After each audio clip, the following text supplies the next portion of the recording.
melakukan praktikum fisiologi tumbuhan yaitu difusi dan osmosis. Mana alatnya ada tisu, sendok, 3 cup, sama pewarna makanan. Yang selanjutnya itu adalah pisau cutter, kemudian penggaris, kemudian double tip. Bahannya garam secukupnya, kangkung untuk proses difusi osmosis. Langkah pertama adalah memotong batang kangkung sepanjang kurang lebih 3 cm sebanyak 15 buah untuk proses osmosis. Baiklah, inilah hasil batang kangkung yang dipotong 44 buah. Baiklah, bagian selanjutnya adalah menuangkan ataupun mengisi air ke dalam 3 cup ini sebanyak 100 ml. 100 ml itu sama dengan 14 sendok makan.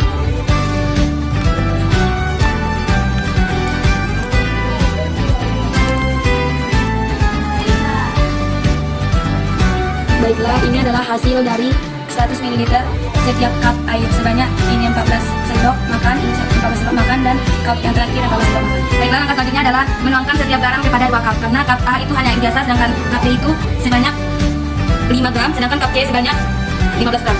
Oke, cup B itu sebanyak 5 gram. Dituangkan garam. Cup C 15 gram, berarti sama dengan 2 sendok makan garam. Selanjutnya itu adalah diaduk agar larutan dalam airnya itu merata. Baiklah, ini adalah hasil dari penambahan garam kepada cup B dan cup C. Pada cup B itu garamnya larutannya itu tidak terlalu pekat. Pada cup C itu larutannya pekat karena 15 gram garam.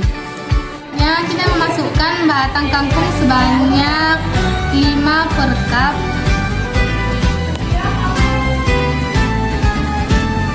Dan kita tunggu hasilnya kurang lebih 30 menit.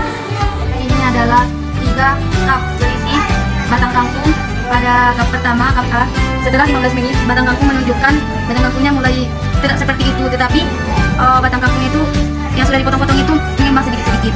Kemudian pada cup yang B, yaitu garam 5 gram, itu batang kangkungnya itu sudah mulai dia potong-potongan itu tidak mengembang, tetapi ada sedikit mengembang, tidak terlalu mengembang.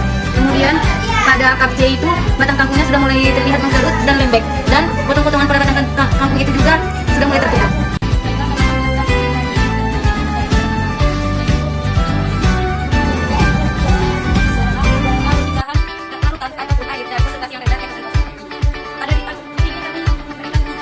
Baiklah, yang pertama itu adalah cup A. Cup A itu adalah air biasa. Jadi di sini proses osmosisnya itu adalah keadaan hipotonis. Hipotonis itu adalah ketika zat pelarutnya itu lebih tinggi daripada zat pelarut, sehingga kangkung itu, batang kangkung mengalami tekanan turgor, yaitu mengalami pemekaran ataupun pengembangan. Itu adalah garam dengan 5 gram garam. Di sini hasil dari proses osmosis selama 30 menit. Jadi proses osmosis yang terjadi itu adalah dalam keadaan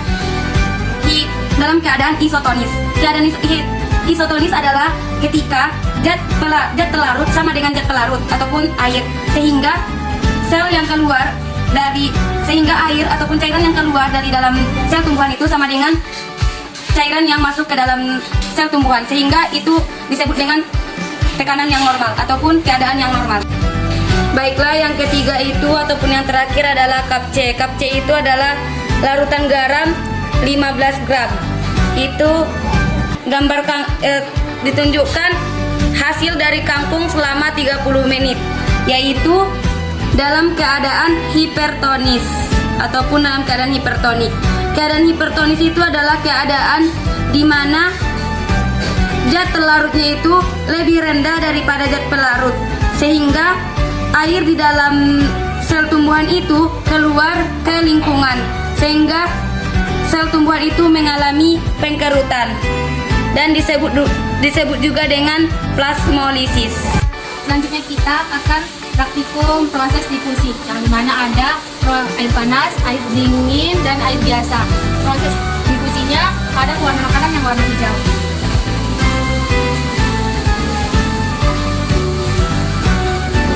Selanjutnya kita praktik proses difusi, yang dimana ada 3 bahan. Pertama air panas, yang kedua dingin, yang ketiga biasa. Lakukannya warna makanan yang berwarna hijau. Selanjutnya kita tuangkan ke dalam cup. Air kuning. Dan yang terakhir air biasa. Kemudian warna makanannya dimasukkan 1 sendok ke cup.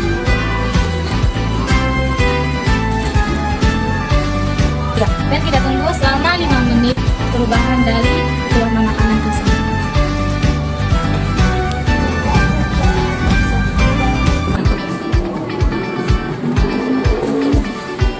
Setelah 5 menit, perubahannya air panas, warnanya lebih pekat dan cepat larut. Dan air dingin, warnanya transparan dan sangat lama larutnya. Dan yang terakhir air biasa, lama larut dan warnanya hijau biasa. Pada percobaan difusi, warna makanan pada air panas terjadi lebih cepat daripada air dingin dan air biasa, karena air memiliki tekanan yang lebih rendah dari pewarna makanan. Dan semakin tinggi suhu air, maka semakin cepat proses difusinya. Mungkin cukup sekian. Wassalamualaikum warahmatullahi wabarakatuh.